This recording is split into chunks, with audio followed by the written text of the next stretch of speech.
setantal Yirim ay waxam jarul dem de ci fenkat la Yirim bu la waxee Sonko demu fa tey suba mën naa la wax na la suba mu ngi wax ak Sonko kii ay waxam wéru mu si waxam wéru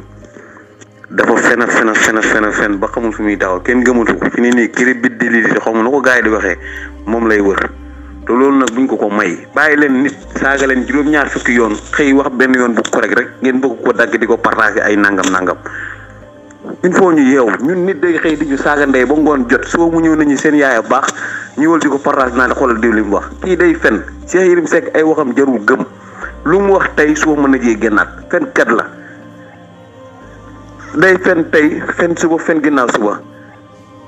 kon ay waxam jarul gëm kii waxam waa këram sax ay waxam gëmuñu waaw te Barthélémy Dias du kër Amadou Sall lay wax ak yàgg na wax ak Macky Sall depuis bu nekkee maire Dakar ba léegi mi ngi wax ak Macky Sall mi ngi koy gis ñi ngi wax loolu mooy dëgg bi